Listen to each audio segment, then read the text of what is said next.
Good morning सर्वांना. मी कार्तिक गायके BK अकॅडमीच्या online प्लॅटफॉर्मवर तुमचं सगळ्यांचं सहर्ष स्वागत करतो. हे बघा मित्रांनो, हे बघा आज आपण एक असा विषयाबद्दल डिस्कस करणार आहे, विषयाच्या सिलेबसबद्दल डिस्कस करणार आहे अशा ज्याच्याबद्दल मुलांना खूप भीती असते. ठीक आहे. आणि तो विषय दुसरा कोणता नसून म्हणजे क्वांटिटेटिव्ह ॲप्टिट्यूड, म्हणजे ज्याला आपण दुसऱ्या भाषेमध्ये आपण ज्याला आपण म्हणतो मॅथ्स. ठीक आहे. पण ठीक आहे, मॅथ्स हा ठीक आहे ओळखला जातो, पण याला ॲप्टिट्यूड असं नाव सेपरेट काय दिलं आहे स्पर्धा परीक्षांनी? कारण याचा अर्थ ॲप्टिट्यूड म्हणजे काय? ॲप्टिट्यूड म्हणजे स्किल्सला मराठीमध्ये काय म्हणतो आपण? कौशल्य.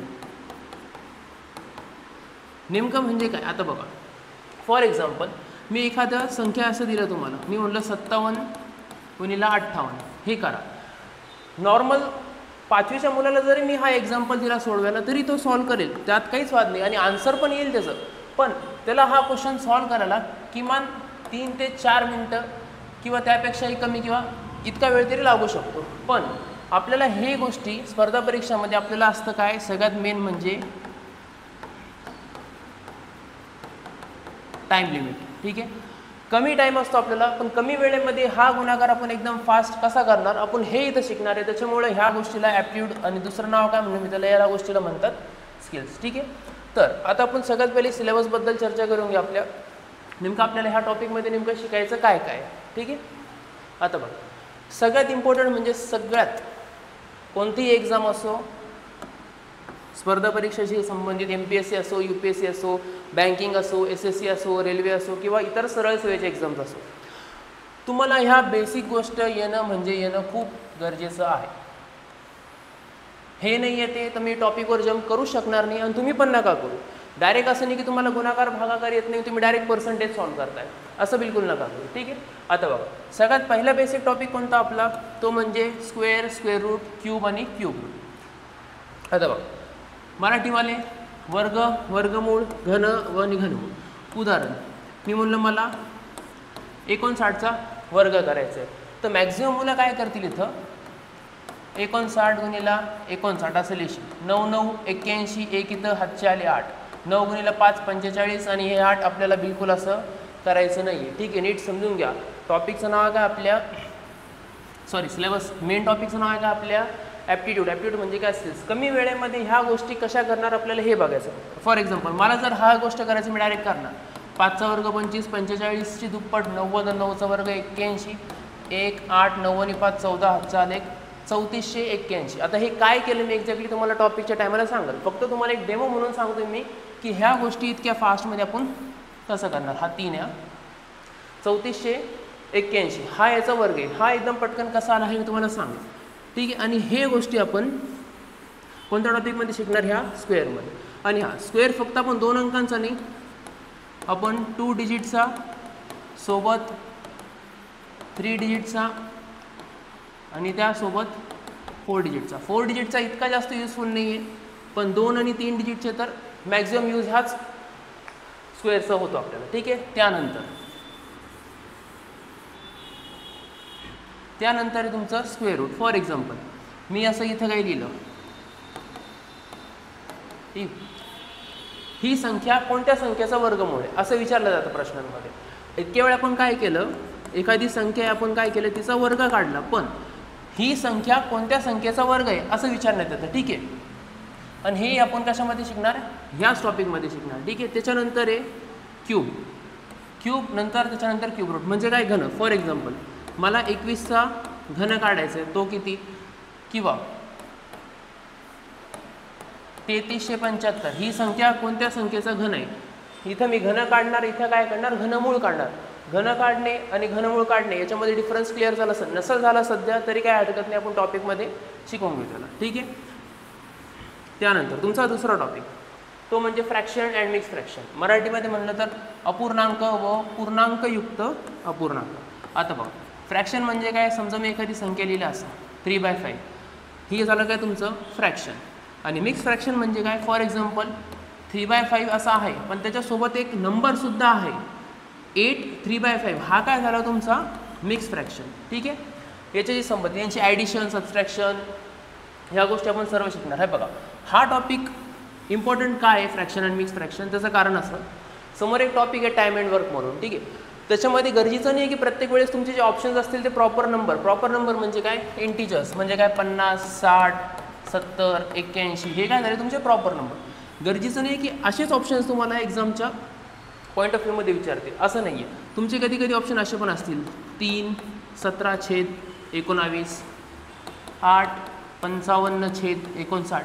मला सांगा हा काय मिक्स फ्रॅक्शन आहे, हे पण काय आहे मिक्स फ्रॅक्शन आहे. जर तुम्हाला फ्रॅक्शनचं कन्व्हर्जन मिक्स फ्रॅक्शनमध्ये कसं करायचं हेच जर जमलं नाही तर तुम्हाला हे टॉपिक्समध्ये पण कळणार नाही. त्याच्यामुळे हा पार्ट आपल्याला खूप इम्पॉर्टंट आहे, ठीक आहे. तसं इम्पॉर्टंट तर सगळ्याच टॉपिक आहे, पण मग कोणता टॉपिक कशाशी संबंधित आहे हे सांगतो मी. दुसरं हे झालं दुसरं तुमचं, ठीक आहे. आता तुमचा थर्ड पार्ट तो म्हणजे काय डिव्हिजिबिलिटी टेस्ट, म्हणजे भागाकाराच्या कसोट्या, ठीक आहे. भागाकाराच्या कसोट्या मॅक्झिमम मुलांना काय वाटतं 2, 3, 6, 8 एवढंच गरजेचं आहे. पण भागाकाराच्या कसोट्या आपण घेणार कुठून कुठपर्यंत 2 पासून 15 पर्यंत मी तुम्हाला भागाकाराच्या कसोट्या शिकून दे. 2 ने भाग जाणारी संख्या कशी ओळखणार, 7 ने भाग जाणारी संख्या कशी ओळखणार, 13 ने भाग जाणारी संख्या कशी ओळखणार, ठीक आहे. हे झालं तुमचं भागाकाराच्या कसोट्या, ठीक आहे. ओके. आता बघा चौथा टॉपिक, बहुतेक हा तुम्हाला नवीन असेल, इथं नाव दिसत असेल तुम्हाला काय दिलं मी सीड मेथड, किंवा त्याला दुसरं नाव काय डिजिटल सम, म्हणजे मराठीमध्ये काय अंकांची बेरीज. फॉर एक्झाम्पल मी इथे एक कोणती तरी संख्या लिहिली 29, मला ह्यांच्या अंकांची बेरीज करायची. 2 आणि 9 किती होतं, हे होतं 11. याला एका अंकामध्ये तुम्हाला तयार करायचं असतं. हा एका अंकात तयार झाला आहे का बघा बरं. नाही. किती अंकाचा हा 1 आणि हा 1, 2 अंकाची संख्या आहे. वापस यांची बेरीज करा. 1 + 1 किती झाले हे 2, म्हणजे 29.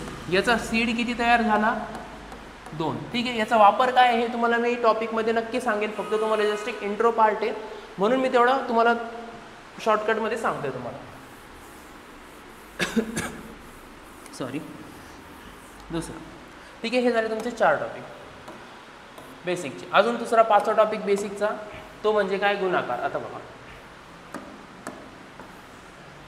गुणाकार म्हणजे काय, मी आता एक संख्या लिहिली होती बघा 58 × 59, ठीक आहे. ह्या संख्येचा गुणाकार तुम्हाला पटकन कसं करायचं ते बघा. 5 × 5 25, 9, 8, 17, 5, 85, 9 × 8 72, 2, 7 आणि 5 12, 4, 1, 9 आणि 5 14, कॅरी 1 किती आले याचा गुणाकार 3422, ठीक आहे. हे मी काय केलं हे कळलं नसेल, ठीक आहे. हा काय 2 अंकांचा गुणाकार आहे, हे मी तुम्हाला ह्या टॉपिकमध्ये नक्की सांगून देईन, ठीक आहे. म्हणूनच हे सगळं लिहिलं. आणि बेसिक संपल्याशिवाय मी मेन टॉपिकवर जाणार बिलकुल नाही, ठीक आहे. कोणी किती म्हणलं की आम्हाला टॉपिक शिकवा, मी बेसिक संपल्याशिवाय मेन टॉपिकवर जातच नाही, ठीक आहे. ही गोष्ट क्लिअर करते. आता हे काय केलं तुम्हाला नाही कळलं, ठीक आहे, पण मी तुम्हाला सांगून देईल. असंच आपल्याला 2 अंकांचा झाला, मी तुम्हाला 3 अंकांचा एखादा गुणाकार सांगतो. समजा मला करायचं 328 × 329, 3 त्रिक 9, 6 आणि 6 झालं 12, 9, 8, 17 त्रिक 51 आणि 4 हे झालं 55, 9, 8, 17 2 34 आणि 9 × 8 हे झालं 72, 2, 7 आणि 4 11, कॅरी 1, 5 आणि 4 9, 5 आणि 2 7 आणि 9 आणि 1 10 याचा गुणाकार आला हा, ठीक आहे. हा इतका फास्ट कसा केला हे तुम्हाला मी तेव्हा टॉपिक शिकवतील तेव्हा सांगूनच देईल. त्याच्या स्टेप्स आहे काही, डायरेक्ट मी इथपर्यंत नाही पोचलो, असं नाही की मी काल रात्री शिकून आलो आणि सगळे तुम्हाला डायरेक्ट शिकवणार आहे. मी पण खूप प्रॅक्टिस केलेली याची, ठीक आहे. आणि प्रॅक्टिस तुम्हालाही करावं लागेल. फर्स्ट टाईममध्ये कोणती गोष्ट जड जाते असं नाही की फर्स्ट टाईममध्ये शिकल्याने लगेच इझी होऊन गेलं. फर्स्ट टाईममध्ये कोणतीही गोष्ट हार्ड वाटते, पण एकदा झालं की तुम्हाला पण फास्ट जमेल, ठीक आहे. 3/3 झालं. त्याच्यानंतर मी तुम्हाला 4 अंक आणि 4 अंक, गरजेचं नाही खाली 3 अंक आहे तर वरती खाली पण 3च पाहिजे, वरती 4 पण असू शकतात, खाली पण 4 असू शकतात, ठीक आहे. त्याच्यानंतर वरती 4 असतील खाली 3 असतील, त्याच्यानंतर वरती 4 असतील खाली 2 असतील, वरती 3 असतील खाली 2 असतील, असे हे वेगवेगळे 6 प्रकारचे गुणाकार मी तुम्हाला शिकून देईन, ठीक आहे. हा झाला तुमचा गुणाकाराचा भाग. त्याच्यानंतर व्ही बॉड मास म्हणजे काय, कंच भागू बेग, कंसाचे भागाकार गुणाकार बेरीज आणि वजाबाकी, bracket of division multiplication addition आणि सबस्ट्रॅक्शन. आता हा नवीन पार्ट आला आहे व्ही. व्ही म्हणजे काय, व्ही म्हणजे काय विनक्युलम.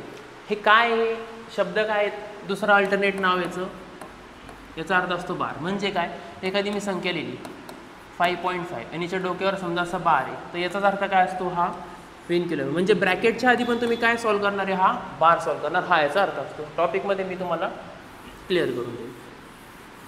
ठीक आहे. त्याच्यानंतर युनिटरी मेथड, रेल्वेज आणि SSC त्या लोकांचे सगळ्यात फेवरेट टॉपिक असतात या युनिटरी मेथड, एकक स्थान पद्धत ज्याला म्हणतो आपण. फॉर एक्झाम्पल तुम्ही नवीन आहे किंवा काही मुलं अनुभवी पण असतील ज्यांनी पेपर वगैरे दिले असतील, त्यांना क्वेश्चन माहीत असेल. मी समजा एक रँडम क्वेश्चन लिहितो. ठीक आहे. समजा 52चा पॉवर 29 आहे. ठीक आहे.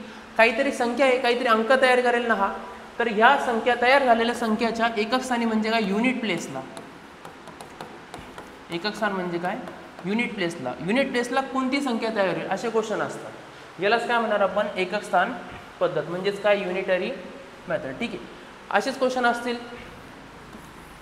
काहीतरी संख्या असेल आणि त्याचा काहीतरी पॉवर असेल, आणि अशा संख्या वेगवेगळ्या पण असतात. 52चा पॉवर 29 गुणिला 53चा पॉवर 287, 3 अंकांचं पण असतं. तेव्हा पण सांगेल मी काय, या संख्याच्या एकक स्थानी कोणती संख्या येईल असा पण क्वेश्चन बघितलेला आहे. ठीक आहे. एक्झॅक्ट ह्या व्हॅल्यूज नाही आहे पण असा क्वेश्चन आहे. ठीक आहे. मी तुम्हाला सांगून देईल ते.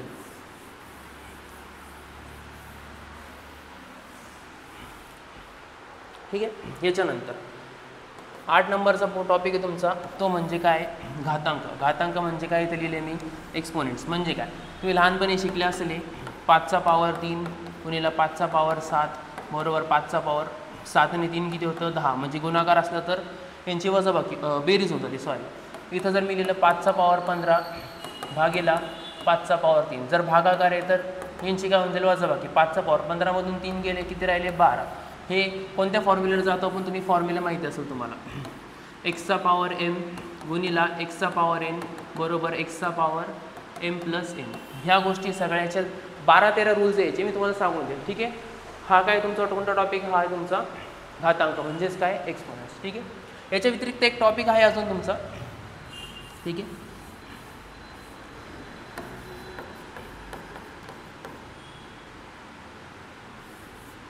तो म्हणजे त्याचं नाव आहे ॲप्रॉक्सिमेशन.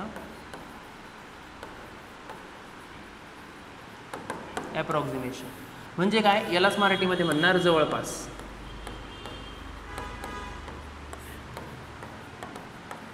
जवळपास संख्या. फॉर एक्झाम्पल मी असं काही लिहिलं 25.99, हा जवळपास किती झालं बरं, 26 म्हणू शकतो ना मी याला. इथं तुम्हाला त्या क्वेश्चनमध्ये अशा काही किमती असेल तुम्हाला त्याला राऊंड फिगर मानावं लागतं. ह्याच टॉपिकला काय म्हणणार आपण, ॲप्रॉक्सिमेशन. ठीक आहे. नंतर आता बघा तुमचे ॲरिथमॅटिक मॅथ्स. ठीक आहे. त्याला काय म्हणतो आपण, अंकगणित. सगळ्यात मेन टॉपिक्स आहे बरं का तुमच्या याच्यामध्ये. सर्वात मेन टॉपिक्स इथून तुमचे स्टार्ट होतील. ठीक आहे. एक मिनटं थांबा, थोडं एकच मिनटं. सर्वात मेन टॉपिक इथे तुमचे स्टार्ट होतील. ठीक आहे. ॲरिथमॅटिक मॅथ्स, त्याला मराठीमध्ये काय म्हणतो आपण, अंकगणित. पर्सेंटेज, शेकडेवारी. ठीक आहे. शेकडेवारीमध्ये सर्वात पहिले आपण काय शिकणार बघा,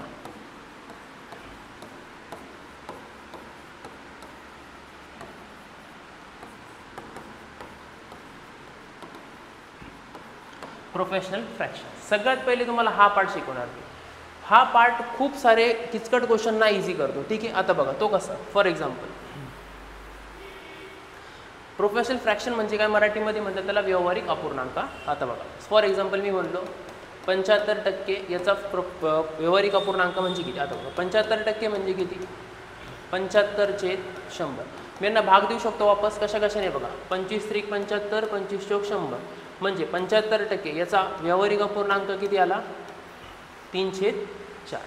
ठीक आहे. याचा वापर कुठं करणार तर मी हे पण सांगू देतो तुम्हाला, जस्ट एक रफ आयडिया देऊन टाकतोय. ठीक आहे. फॉर एक्झाम्पल मी म्हटलो 87.5% याचा व्यावहारिक अपूर्णांक आहे 7/8. ठीक आहे. हा कसा आला लेक्चरमध्ये सांगून देतो तुम्हाला जो टॉपिक आहे. फक्त आता हे बघून घ्या, याचा अपूर्णांक किती, 7/8. आता बघा समजा क्वेश्चन असेल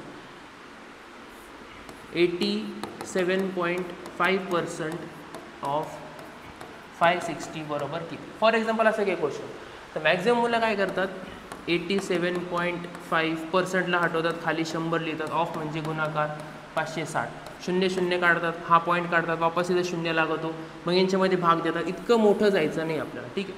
87.5% याचा अपूर्णांक किती आहे, 7/8, ऑफ म्हणजे गुणाकार आणि हा 560. आता बघा 8 × 8, 8 × 7 56, 7 × 7 किती 49 आणि हा 0 म्हणजे 87.5% कितीचे, 560चे किती होतात, 490. अशा ठिकाणी तुम्हाला यांचा वापर करायचा अपूर्णांकांचा. असे खूप सारे 27-28 का जवळपास 30 अपूर्णांक आहे तुम्हाला सिलेबसमध्ये. या सगळ्यांचा तुम्हाला वापर सांगून देईन आणि ते कसे आले हे पण सांगून देईन. ठीक, हा तुमचा होता पर्सेंटेज. याच्यानंतर नफा तोटा.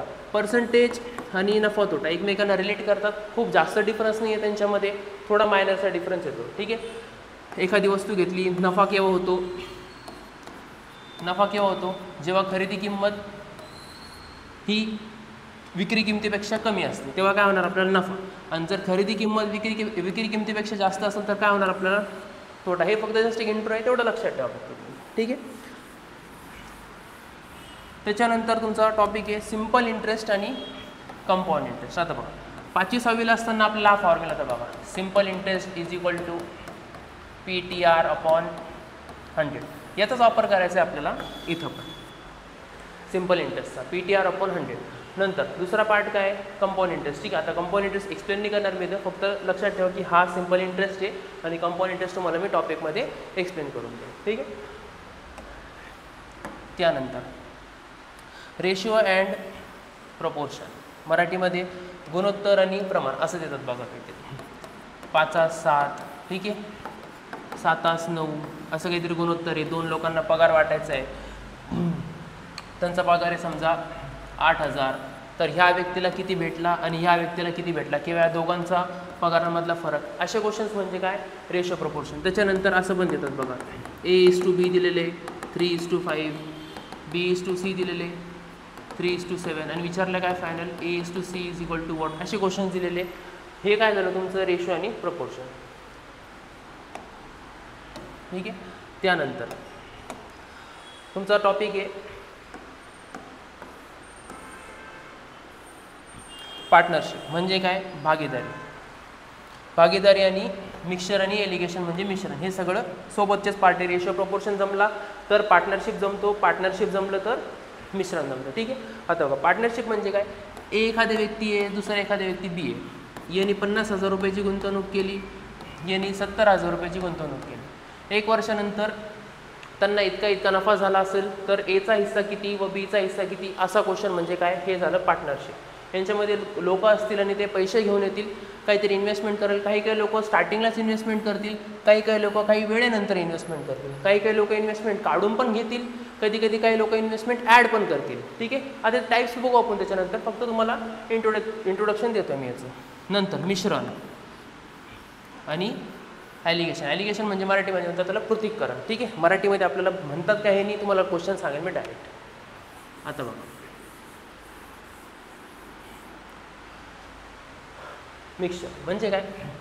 समजा दूध आणि पाणी यांचं काहीतरी मिश्रण असेल, ते असेल 5:3 आणि त्यांचं काहीतरी टोटल क्वांटिटी असेल 400 लिटर. उदाहरणार्थ समजा दूध आणि पाण्याचे प्रमाण किती आहे? 5:3 आहे. ठीक आहे, तर त्याच्यामध्ये अजून किती पाणी मिसळावं जेणेकरून दुधाचे प्रमाण 6:1 होऊन जाईल, असं काहीतरी प्रश्न असतो. ठीक आहे, याच्याशी संबंधित क्वेश्चन. दूध आणि पाणी, कधी कधी तुम्हाला धातू पण देतात बघा, जसं तांबा असेल, ठीक आहे, ब्रॉन्झ असेल, सिल्वर असेल, असं काहीतरी वेगवेगळ्या याच्यावर प्रश्न पडतात तुम्हाला. हे असतं तुमचं मिश्रण. ठीक आहे, त्याच्यानंतर 6वा टॉपिक बघा तुमचा काय. त्याच्यानंतर तुमचा 6वा टॉपिक टाईम अँड वर्क म्हणजे काय? काळ आणि काम. सिंपल भाषेमध्ये एक काम 10 दिवसात करतो, बी तेच काम 20 दिवसात करतो, दोघे मिळून ते काम किती दिवसात करतील. याच्याशी संबंधित प्रश्न म्हणजे काय? काळ आणि काम. दुसरं पाईप्स अँड सिस्टम्स म्हणजे काय? नळ आणि टाकी. आता बघा टाईम अँड वर्क म्हणजे काळ आणि काम आणि नळ आणि टाकी म्हणजे हा टॉपिक एकदम एकमेकांचे झेरॉक्स कॉपी. एक फरक सोडला तर तो फरक मी तुम्हाला सांगून देतो. एकदम एकमेकांचे Xerox copy. Time and work जर जमला ना तर पाईप्स अँड सिस्टम जमून जाईल, काही सारखं नाही. इथं माणसं आहे, इथं काय आहे? नळ आणि टाकी. म्हणजे काय? एक टाकी एका नळाला 10 तासात भरते, दुसरा नळ आहे ती त्या टाकीला 20 तासात भरते. जर दोघं मिळून ते नळ चालू केले तर ती टाकी भरायला किती तास लागतील, असं त्यांचा क्वेश्चन असतो. तसं इथं माणसं असतात, मजूर असतात, तसं इथं काय असतं? नळ आणि टाकी असते. ठीक आहे, त्याच्यानंतर टाईम, स्पीड अँड डिस्टन्स म्हणजे काय? वेळ, वेग व अंतर. आता बघा तुम्हाला असे प्रश्न असतील याच्याशी संबंधित. रेल्वेचे उदाहरण ज्याला म्हणतो आपण, दोन रेल्वे, एकीची स्पीड इतकी आहे, एकीची स्पीड तितकी काहीतरी असेल, दोघींची लांबी दिली आहे, तर ते विरुद्ध दिशेला चालले तर ते एकमेकांना पार करायला किती वेळ लावतील, असा क्वेश्चन असतो. ठीक आहे, याला काय म्हणणार आपण, हे कशात येईल तुमचं टाईम, स्पीड अँड डिस्टन्समध्ये. त्याच्यानंतर बोट अँड स्ट्रीम म्हणजे नाव आणि प्रवाह. रेल्वे झालं, इथं आता काय येईल तुमची नाव. एक नाव प्रवाहाच्या दिशेने इतक्या स्पीडने जाते, प्रवाहाच्या विरुद्ध दिशेने इतक्या स्पीडने येते, तर प्रवाहाची दिशा व प्रवाहाचा वेग किंवा नावेची गती असे क्वेश्चन्स तुम्हाला विचारले जातात. हे कशामध्ये येईल तुमचं बोट आणि स्ट्रीममध्ये. त्याच्यानंतर ॲव्हरेजेस म्हणजे काय सरासरी. फॉर एक्झाम्पल मी म्हणलो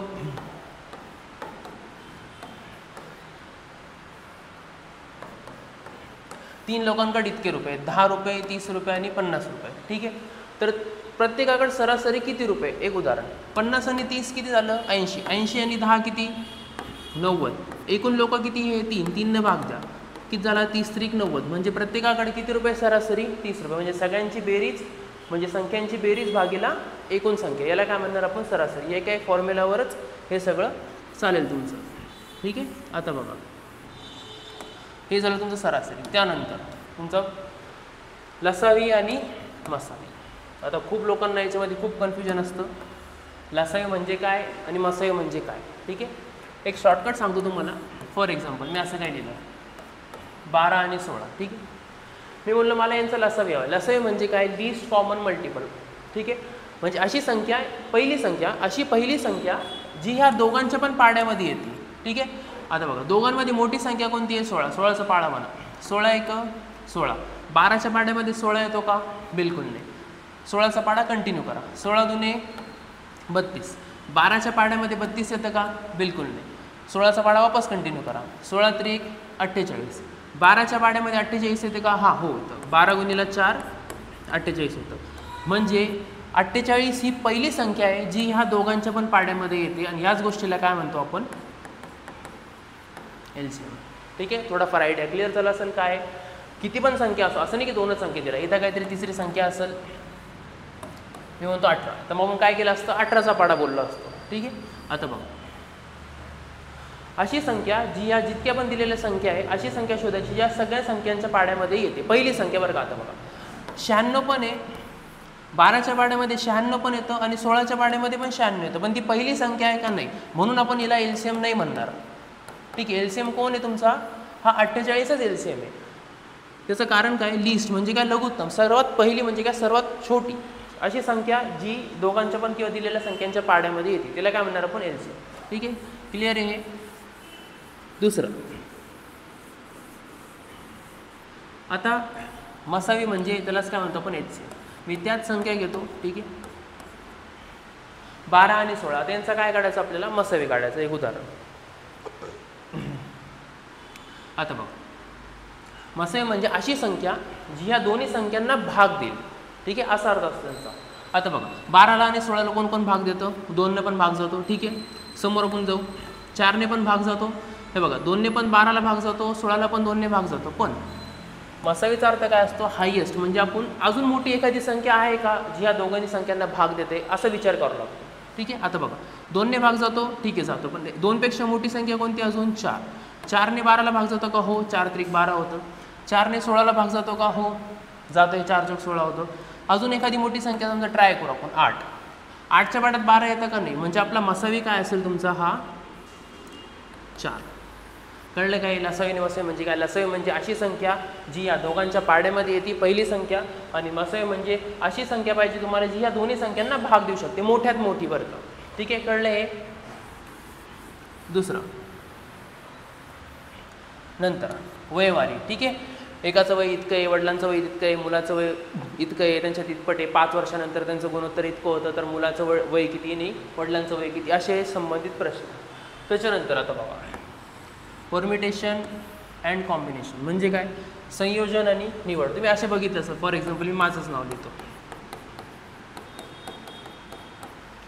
समजा माझं नाव आहे कार्तिक. असे प्रश्न बघितले असेल तुम्ही,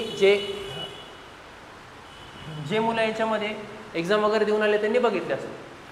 कार्तिक या शब्दाला आपण किती पद्धतीने लिहू शकतो. ठीक आहे, त्याच्यानंतर कॉम्बिनेशन म्हणजे काय, 7 माणसे व 5 महिला यांच्यापैकी मला 6 लोकांची एक टीम बनवायची, तर मी किती पद्धतीने निवड करू शकतो? याला काय म्हणणार आपण? कॉम्बिनेशन. निवड करणे म्हणजे काय? कॉम्बिनेशन. संयोजन म्हणजे काय? मांडणी दुसऱ्या भाषेमध्ये. याला काय म्हणणार आपण? परम्युटेशन. ठीक आहे. त्याच्यानंतर संभाव्यता. आता बघा, संभाव्यता तुम्ही 10वीला असताना केलं होतं बघा आपण. एक कॉईन म्हणजे काय? नाणे फेकले होते, 1 कॉईन 2 कॉईन. ठीक आहे. त्याच्यानंतर आपण डाईस. डाईस वेगळं, डाईसला काय म्हणतात मराठीमध्ये? फासा म्हणतात. आणि त्याच्यानंतर कार्ड्स म्हणजे कोणतं? आपलं पत्ते. पत्ते यांच्याशी संबंधित प्रश्न 10वीला पण बघितले असतील. ठीक आहे. आणि बघितलेच असणार आहे नक्कीच. त्याच्यामध्ये आपला शेवटचा पार्ट होता 10वीचा, प्रोबॅबिलिटी ज्याला म्हणतो आपण. हेच आपण इथं वापस शिकणार आहे, फक्त थोडं नॉर्मल वरच्या लेवलचं घेऊ आपण यावेळेस. ठीक आहे.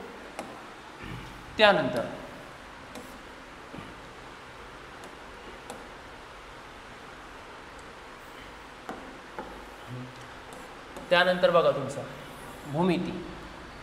भूमिती ह्याला काय म्हणणार आपण? 2D. 2D म्हणजे काय? 2 डायमेन्शन, म्हणजे फक्त ज्याला लांबी आणि रुंदी, याला काय म्हणणार? 2D. आता याच्यामध्ये बघा कोणते कोणते आकार येतात. एक येतं रेक्टँगल, ज्याला आपण आयत म्हणतो.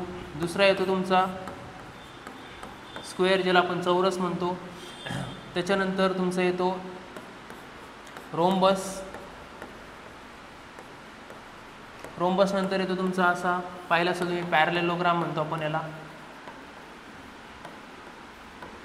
त्याच्यानंतर येतं ट्रॅपेझियम.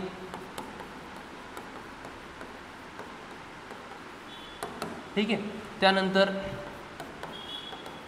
ट्रायंगल, पण हा 2Dचाच पार्ट आहे. आणि ट्रायंगलचे वेगवेगळे प्रकार. ठीक आहे. कोणते कोणते असतात ट्रायंगलचे? एक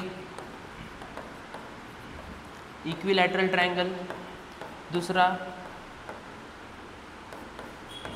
राईट अँगल ट्रायंगल, तिसरा आयसोसेलेस ट्रायंगल, चौथा स्केलेन ट्रायंगल. ठीक आहे. हे 4 प्रकारचे ट्रायंगल आहे आपण जे शिकणार आहे. ठीक आहे. यांचे थेरम वगैरे, फॉर्म्युले, यांचं क्षेत्रफळ काय असतं, बाकीचे क्षेत्रफळ असो, त्यांची तुलना कशी करणार आपण. त्याच्यानंतर तुम्ही असे पण प्रश्न बघशाल ज्याच्यामध्ये वर्तुळे आणि त्याच्यामध्ये त्रिकोण बनवलेला आहे, याच्याशी संबंधित क्वेश्चन. दुसरं, एखादा त्रिकोण असेल आणि त्याच्यामध्ये असा वर्तुळ ड्रॉ केलेला असेल, याला काय म्हणतात? Triangle inscribed in a circle. आणि याला काय म्हणतात? Circle inscribed in a triangle. याच्याशी संबंधित क्वेश्चन. ठीक आहे. त्याच्यानंतर मेन्सुरेशन. मेन्सुरेशन हा पार्ट म्हणजे काय? आता बघा, क्षेत्रमिती म्हणजे काय? 3D. 3D म्हणजे ज्याला 3 डायमेन्शन, लांबी, रुंदी आणि उंची. आता बघा उदाहरण, समजा मी एक असा ठोकळा काढला, याला काय म्हणणार आपण? हा काय तुमचा क्यूब म्हणा किंवा क्यूबॉइड. दोघांमध्ये फरक काय मी तुम्हाला नंतर सांगून देईन. ठीक आहे. ही एक आकृती झाली. त्याच्यानंतर तुमचं एक असतं सिलेंडर. हा एक तुमचा 3Dचा पार्ट आहे. त्याच्यानंतर हा कोन आहे, आपण आईस्क्रीमचा कोन खातो ना, त्याच टाईपमध्ये, फक्त मी उलटा काढलेला आहे. हा कोन आहे. त्याच्यानंतर एक आहे तुमचा गोळा. जसा पोलीस भरतीचे मुलं बघा गोळा फेकतात, तो काय एक 3Dचाच पार्ट आहे. हा एक गोळा. समजा मी असं जर काही काढलं, गोळ्याला वरतून कापून टाकलं, तर हा असाच दिसेल ना. हा काय तुमचा अर्ध गोळा. ठीक आहे. असे वेगवेगळे शेप्स बघायचे आपल्याला. त्याच्यानंतर एक आहे आपला, याला म्हणतो आपण फ्रस्टम. ठीक आहे. फ्रस्टम मराठीमध्ये काय म्हणतं मला माहीत नाही. फ्रस्टम म्हणजे काय? फॉर एक्झाम्पल, हा कोन बघा, ह्या कोनला मी जर इथून कट केलं तर असंच दिसेल ना. खालचा तर तसं चेंज होणार नाही, फक्त काय वरचा पार्ट जो गोल आहे तो तसाच राहणार आहे. यालाच काय म्हणणार आपण? फ्रस्टम. हे तुमचे 3Dचे पार्ट्स आहे. ठीक आहे. जे आपल्याला सिलेबसमध्ये बघायचे.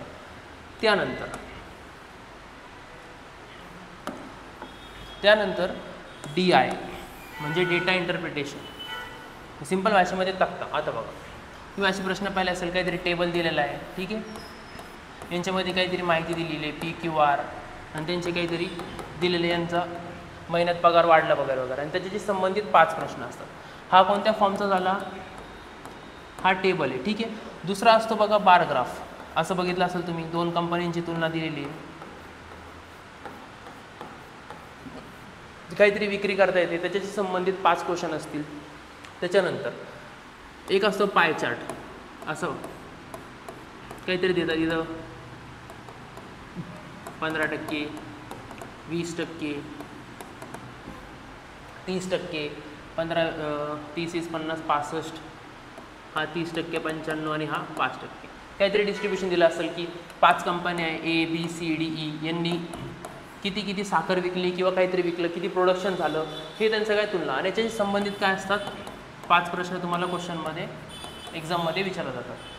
ठीक आहे. त्याच्यानंतर दुसरं असतं लाईन ग्राफ. कधी कधी ह्या पद्धतीचे इथं पॉईंट आहे, इथं काही पॉईंट आहे, इथं पॉईंट आहे, इथं एक आहे, इथं एक आहे, ही कंपनी ए, ही बी, ही सी, हे डी, 4 कंपन्यांचं किंवा काही पण असेल तिथं 4 वोटिंग केलेली असेल कॅन्डिडेटनं, त्याच्याबद्दल तुलना करतात. ठीक आहे. त्याच्यानंतर एक मिनिट थांबा, हे मिटवतो मी.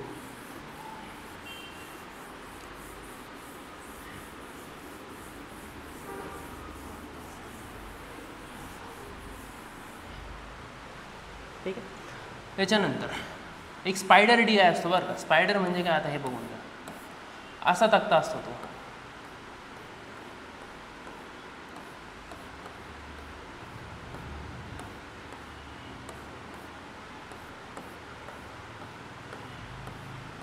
ठीक आहे. हा असतो स्पायडर. स्पायडर म्हणजे आपलं मकडी असते ना, मकडीचे जाळे बनवतात बघा, त्यासारखं दिसतं नाही ते, त्याच्यामुळे याला नाव काय दिलेलं आहे, स्पायडर डी आहे. ठीक आहे. त्याच्यानंतर लास्ट असतं एक तुमचं मिक्स्ड डी आहे. मिक्स म्हणजे काय, कधी टेबलसोबत तुम्हाला पाय चार्ट देतील, ठीक आहे, कधी टेबलसोबत तुम्हाला लाईन ग्राफ देतील, आणि असे वेगवेगळे कॉम्बिनेशन, हे काय तुमचं डी आहे, डेटा इंटरप्रिटेशन ह्याला म्हणणार आपण. ठीक आहे. त्याच्यानंतर लास्ट पार्ट आहे तुमचा, तो म्हणजे डेटा, लास्ट पार्ट तुमचा तो म्हणजे डेटा सफिशियन्सी. म्हणजे काय, आता हे बघा,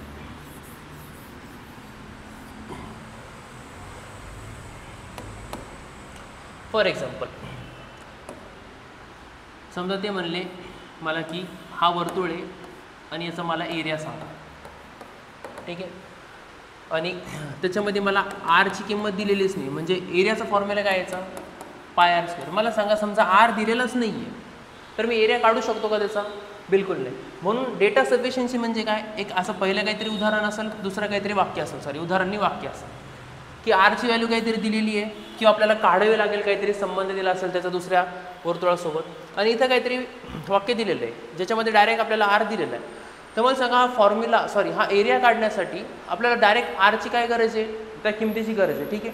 मला सांगा जर ही आरची किंमत मला ह्या वाक्यात दिलेल्या माहितीपासून पण भेटत नाही आणि ह्या वाक्यात दिलेल्या माहितीपासून पण भेटत नाही, तर मी आन्सर काय टिकणार, दोन्ही पण माहिती दिलेल्या, जे पण वाक्य दिलेले ते अपुरे आहेत. ठीक आहे. आणि समजा माझा आन्सर फक्त पहिल्या स्टेटमेंटचा वापर करून येते, तर मी काय लिहिणार, फक्त पहिलं वाक्य माझ्यासाठी पुरेसं आहे ह्या वर्तुळाचं क्षेत्रफळ काढण्यासाठी. याला काय म्हणणार आपण, डेटा सफिशियन्सी.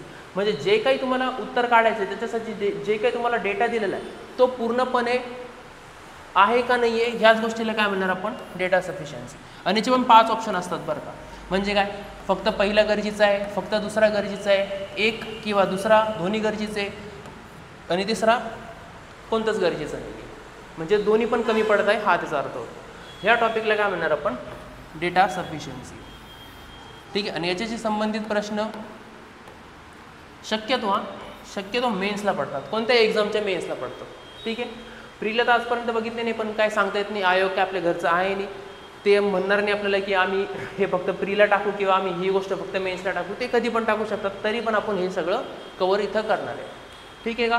काही डाऊट असेल तुम्ही, क्लासचा नंबर आहे तुमच्याकडे, ठीक आहे, त्यांना कॉल करून विचारू शकता काही डाऊट असेल तुमचे तर. ठीक आहे.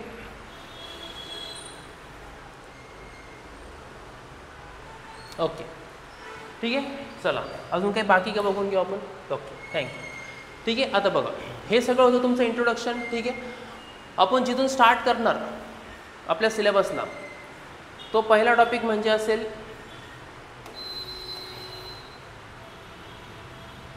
आपला पहिला टॉपिक असेल हा स्क्वेअर, स्क्वेअर रूट, क्यूब आणि क्यूब. ठीक आहे.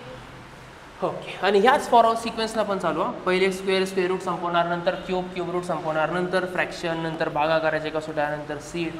असं नाही की पहिले मी हे घेतलं त्याच्यानंतर अचानकच पर्सेंटेज चालू केलं, असं नाही होणार. ठीक आहे. जसा तुम्हाला सिलेबस दिसतोय हा, तसाच आपण याचे प्रत्येक वेळेस त्या टॉपिकने आपण लेक्चर घेऊत आपण याचे. ठीक आहे. चला भेटू आपण आता पुढच्या लेक्चरला. ठीक आहे. तोपर्यंत थँक्यू.